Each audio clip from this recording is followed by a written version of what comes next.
gonna do an ASMR style intro because that's the only one I really know how to do.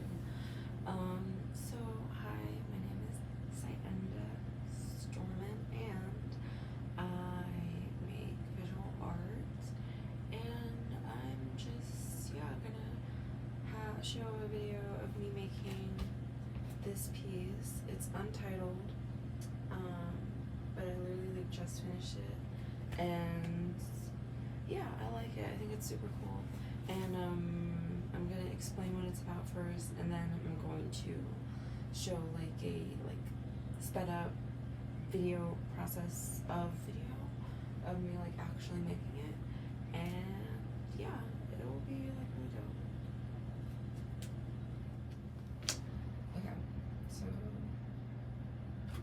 Okay, so this is like a weird fairy tale moment. I think it's pretty dope. So I guess I'll start with the unicorn. So the unicorn is reference to the movie The Last Unicorn. And The Last Unicorn, if you don't know, is like an American anime. It was made in the 80s, and it's basically about this unicorn. She's the last unicorn like the whole world, and she goes on this journey to find the other ones and free them from the Red Bull. And along the way, she ends up having to she turns into a human for a while, and anyway, it's like she has and she's miserable. She hates being a human, but she ends up falling in love with the Prince Lear.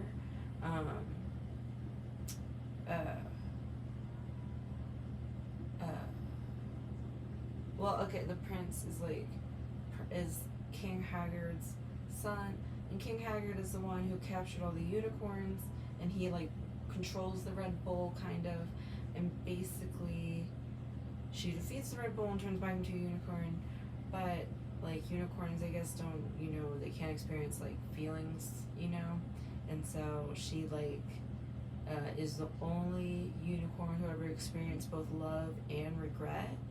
And it becomes a semi-happy ending, but there's a line in the movie where Spendrick, one of the characters, says that there are no happy endings because nothing ever ends. And I really like that idea. It's just an incredible story, and really, really, really beautiful, just beyond beautiful. And yeah, I remember watching it ever since I was a kid, and it's incredibly just beautiful, a little sad.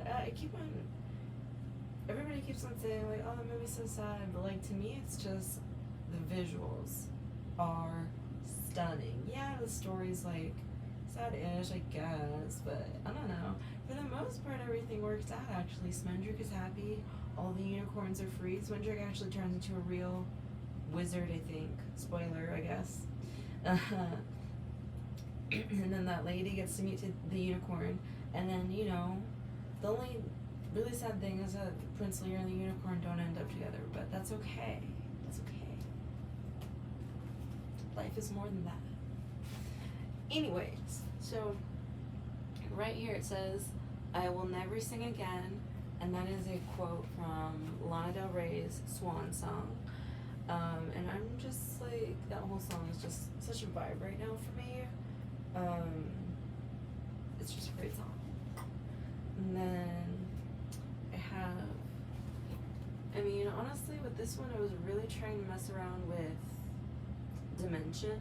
And so, this is more 3D, this is way more 2D, this is just completely flat and, 2D, whereas, the background has, depth in it, and this is way more, 3D, 2D, because, yeah, I'm used to drawing more kind of, realistic, dimensional kind of things, because that's just, what a lot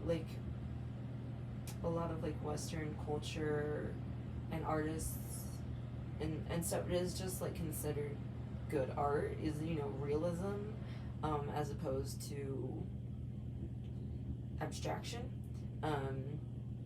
and so yeah, but I'm really trying to get more into like abstract things, way more into like flat shapes. I'm almost scared to do things flat because I'm like, what if people think it's stupid and pointless because it's a bunch of flat shapes? It's not a beautiful landscape. But we'll see, I guess. It's the 21st century, you know. I think the 20th century, the main lesson to take away when it comes to art is the literal replication of the world is completely irrelevant. Completely irrelevant. It's not that you can't do it, it's just like, if all you can, you know. I don't think anyone these days would become the best artist in the world just for doing art in a very, very realistic sense. And besides that, it was meaningless. And honestly, I don't think that they should. Realism is more of a, like, yeah, Western ideal of what is beautiful in art as opposed to, say, African art where, you know, one of the elements is like shininess, smoothness, spirit, like meaningfulness, you know. And there's even this, I forget what it's called, but there's this Japanese culture where basically the height of artistic expression is this one circle. And people literally train their entire fucking lives just to perfectly paint this circle. And when you do it, it's like a masterpiece, I guess. Like, you won. Like, you're Da Vinci, you know? Like, you're giving Rothko, like, it's Picasso, it's Warhola, like, I like to use his real name to be different. Anyways, like, yeah, like, it's real shit, and so, like, yeah, I think the 20th century people like Picasso, Andy Warhol, Frida Kahlo, Barbara Kruger, Jean-Michel Basquiat, you know, just Augusta Savage, like, you know, Jacob Lawrence. There's just a myriad of artists from all over the world who completely destroyed the idea that good art means realistic art, and basically, but that does still kind of stick around to a degree, and so yeah, I'm trying to work on that. Anyways, and the voice crack, God. Anyways, I have some, yeah, there's kind of random patterns in here, random inspirations, like here's like kind of native looking things that actually came from a book on Hawaiian indigenous culture. It was like a specific group, but I forget what their name was, or like it was, anyways, so Hawaiian indigenous stuff. And then kind of like random abstraction, little glowy pieces, some random letters. This is inspired by like nail art, particularly like Y2K nail art, you know.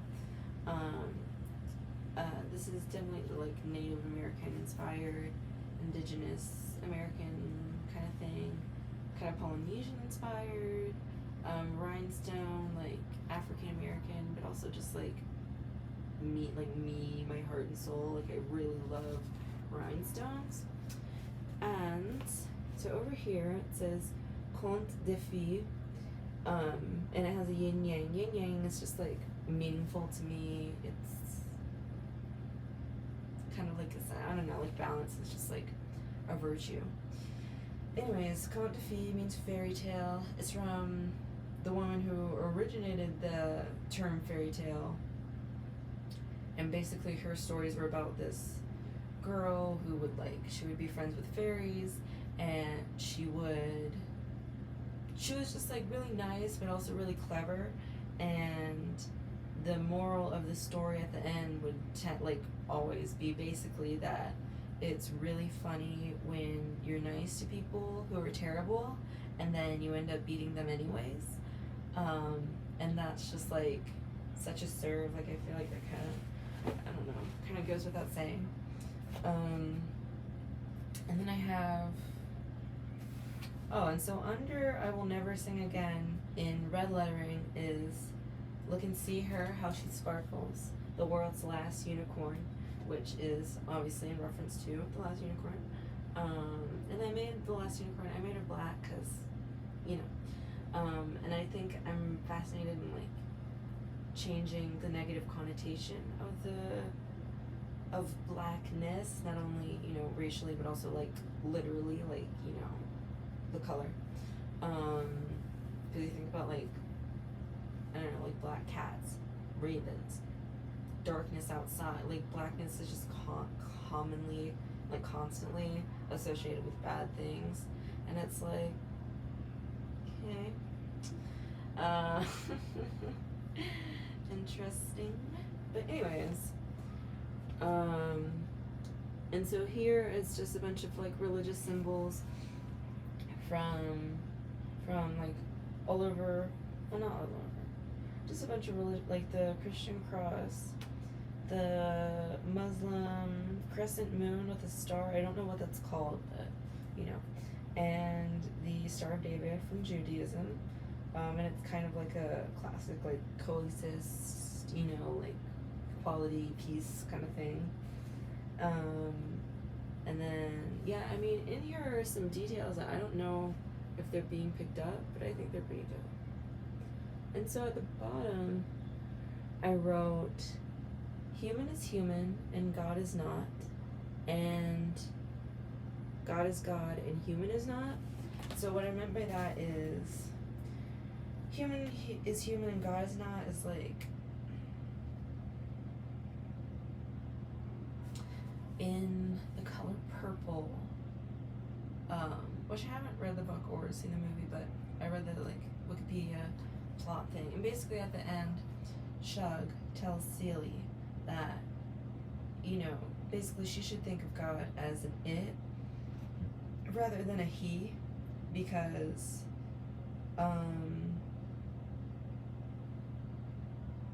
like God, you know, is just a being, you know, responsible for existence. It isn't directly controlling her life, just like all the other men in her life do.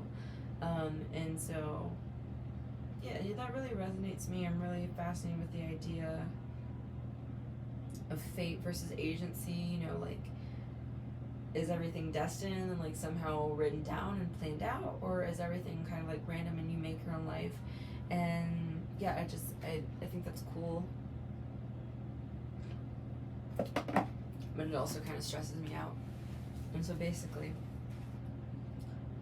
I'm really into the idea that it's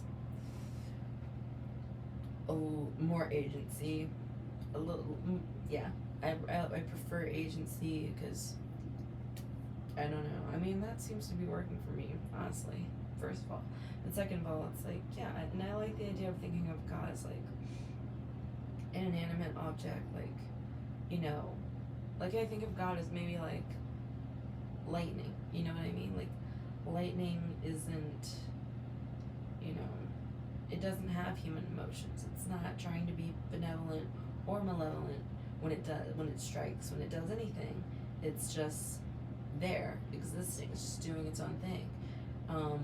Or like the sun, you know, the sea, the core of the earth, like those things aren't trying to hurt us or give us good things or, you know, anything. They're just doing their own thing, they're just existing. And I like the idea that there's some sort of force or something that's looking out for us and our best interests and everything, but I also like the idea that the highest power, whatever kind of thing, is like just neutral, you know, it just exists, it's just there. And yeah, and then God is God and human is not is basically like, I don't think that in any way humans should try and be like godlike or anything, like, yeah, I think it's just, it's not the point of being human to me. I like to think that if God is an inanimate object that doesn't have feelings, then maybe it endowed us with the ability to feel so we could do something it never could. Which to me is like a really beautiful concept. Like, you know, we'll never be able to be like God and do something as complex and and incredible as creating a universe and all that, but God will never be able to do something as simple as hang out with its friends and chill. It's only just as it. And it actually, even if it did have more, it doesn't feel anything, you know? Yeah, it doesn't know what it's like to like laugh or like take a good shower or like go on a walk in fall or, you know, like hang out with their mom. It doesn't have a mom. You know, it doesn't have any. It's God. To become God is the loneliest achievement of them all. Tumblr post. Yeah, and so basically, yeah, that's the real tea. Real tea. And so this is kind of just like this weird fantasy realm. I'm fascinated. I really like fantasy things, but I'm becoming increasingly fascinated with the idea of it not being Western, you know, like most fantasy movies, you know, they go to a castle, they're wearing Western style clothes, they're all knights, you know what I mean? Like, why aren't they going to a mosque? Why aren't they wearing African style clothes? And why aren't they all samurai? You know what I mean? And I'm not even joking, like, that seems awesome. That seems really cool. It seems really new and fresh and way fucking better than Game of Thrones. God. We're just gonna be democratic. Girl, you could have at least like read a book, right? Like give us anything else. You could at least give us like a democratic socialism moment. Like really? Ball was dropped. Severely. Dropped, bitch. It's embarrassing. Anyways. Yeah, and so that's basically it. And so I'm going to get into the making of process of this video, and yeah.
So that was the end of it. Thank you for watching.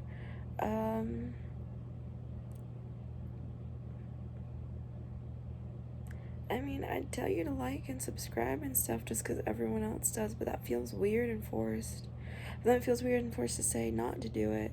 So I don't know. I guess I felt like I had to bring it up because it's customary. Point is, do what you feel is right. Bye.